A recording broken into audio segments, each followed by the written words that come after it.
So in this video, I'm going to be talking about the Airalo eSIM card, about my experience of using it so far over the last 2 to 3 weeks of traveling full time. This is my very first digital SIM card, so I'm just sharing the positives and negatives that I've encountered along the way. The Airalo eSIM card is basically a digital SIM card that you can download onto your phone so you don't have to get a local SIM card wherever you're traveling. So straight up, I'll be honest, it was a bit of a pain for me to activate my actual eSIM card. But the funny thing is that for Dily, it worked amazingly. So the struggle for me was once I actually got the eSIM card, I had it on my phone, I was ready to activate it. We were in Sydney, we were sitting at the airport. I opened up the app, I went to the instructions and I followed the prompts and I went to activate it, but it kept saying that it was unable to activate. I started getting frustrated and then I tried Dily's phone and her eSIM card and it worked straight away. For starters, you need to make sure that you're connected to a Wi-Fi network in order to activate the SIM. It wasn't until I arrived in Bali, in Canggu, that I had some time where I could just muck around, fiddle around with my phone and figure out why I couldn't activate it. There were some settings on my phone that I needed to switch off and switch on, which I did go over in another video, but I'll explain everything here as well.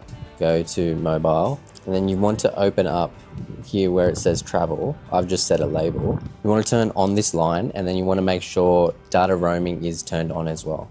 It can also help if you turn off your phone and then back on again. Another thing that I had to do was I actually had to restart my phone. Once I did all this, everything was sweet, it was activated and I was happy. But then I ran into another issue, and it was the fact that I couldn't receive SMS messages. So what I wanted to do was I wanted to link my Wise travel card to some of the apps in Bali, like Grab or Gojek. And in order to link these apps, I need to be able to receive an SMS code to my phone. However, I was unable to receive a SMS message because of my settings in my phone. It had nothing to do with the actual eSIM card. When we tried to connect Dily's Wise card to her phone, again, it worked amazingly for her. So because I was having trouble, I went back into settings and I went mobile, and I went up the top where it says mobile data, and I turned this to travel, which is my Airalo eSIM. You also want to make sure that your primary is also turned on. The toggle where it says turn on this line, make sure that that's turned on, as well as data roaming. And then once I tried it again, everything worked and I managed to get Grab, Gojek and WhatsApp. Everything's fine and everything's working smoothly. So after fixing everything was sweet, and I think it just comes down to what settings you have on your phone and not really anything to do with the Airalo eSIM card itself. So I am on the 10 gigabytes for 30 days plan, and this cost me 35 Australian dollars. Currently, we have been about just over 3 weeks, 3.5 weeks traveling so far. I have actually used less than 5 gigabytes of that. I'm pretty sure after my first week, I had only used 1 gigabyte. So because of this, it has been great value so far comparing to other ones like Holafly. What is even the point in getting an eSIM card? Basically, the only times that I use it is when I'm outside of a Wi-Fi network. Right now, we have traveled from Canggu, then we went to Nusa Lembongan, and now we're currently in the Gili Islands, and we were staying on Gili T, and now we're on Gili Air. And every single place that we have gone to, there has been a Wi-Fi connection in the hotels, in the cafes, in the restaurants that we've gone to. I have had a Wi-Fi connection, so I've been able to do my work. I've been able to make my social media content, get my posts out, all through Wi-Fi. When we're not using Wi-Fi, that's when we rely on the eSIM card. We'll be out on the streets and I'll use it for things like Google Maps. I used it for Grab and Gojek for transportation to be able to get to and from places. And that is basically the amount that I have used the eSIM card for, which is why I believe the 10 gigabytes for 30 days has been amazing and really great value. How is the speed and coverage? Mostly solid. We have had a few dead spots here and there.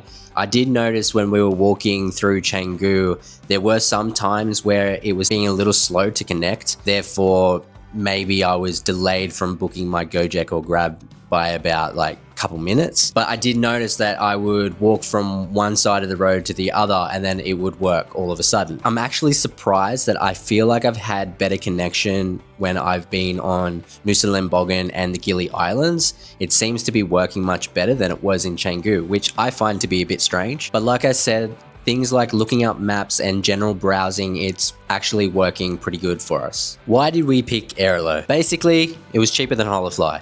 So we were looking at just the two different ones, and these are the ones that just I got a lot of advertising for. I'm someone that doesn't do like too much digging into different things. I'll pick between 2 to 3 different options, and I'll choose one and then share my experience based on that one. We were choosing between Airalo and Holafly. We went with Airalo because it was way cheaper than Holafly. Cheaper. We're doing budget traveling for 1 year straight, and we want our savings to last us for as long as possible. So I was just thinking, yeah, I think Airalo might be the go, and we can just give this a shot. If it doesn't work, we can always switch over. We chose an eSIM card for convenience. We wanted to be able to arrive in a country and have no issues about Google Maps or booking transfers from the airport to the hotel. And the good thing about eSIM cards is that I got to keep my Australian SIM card so I can still receive text messages. I want to share some tips for people using this for the first time. Number one, check your phone's compatibility with eSIM cards and make sure that they do work before purchasing any one. If you're going with Airalo, download the app before your flight,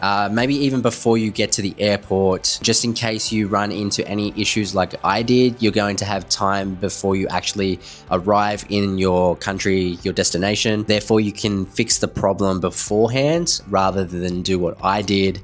Luckily, Dily was there and we could rely on her phone. Be ready to tweak your phone settings. Refer back to this video if you need, or write this down just in case, or set your phone to these settings now before your trip. Another tip is keep your Aussie SIM or whatever country you're from SIM activated if you want to be still receiving SMS messages to that number. What are my final thoughts so far on the Airalo eSIM? It's really early days as we're only 3 weeks into our 11-month trip, but up until this point, I would recommend using Airalo. It has worked pretty much every single time that I've gone to use it. I haven't had any issues really, apart from it being a little slow in Canggu. Other than that, I just had to cross the road and it worked fine. So I still would recommend using Airalo for it being cheap. Still got 5 gigabytes left and my month is almost complete. It's reassuring to know that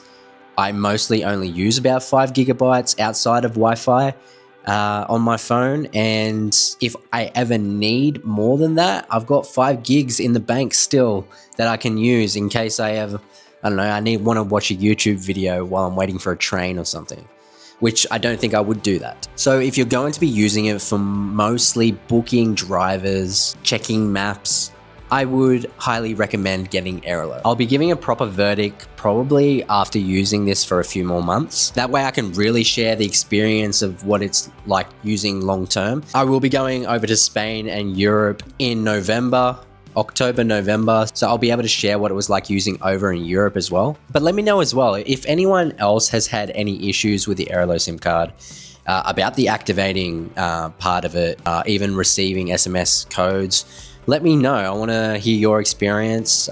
Maybe you had the exact same experience as me. Who knows? Or if this video has helped push you over the line and you want to get the Airalo eSIM card, I'll leave a link in the description down below where you can do just that. I'm going to be dropping a whole lot more content about travel and content creation in general. I am a photographer, content creator, whatever you want to call it. I'm a creative that's traveling. I'm 33 years old. I come to the realization that I'm not done with travel yet, and I want to be able to utilize my skills and let that take me around the world. So if you're new here, welcome, subscribe if you like this kind of stuff. I basically want to share my own experiences and go through all the shit to be able to help you and help you prepare if you want to be able to do something like this yourself. We saved up a bunch of money that allows us to do this for about 11 months. I've also created a prep guide, a free guide for you.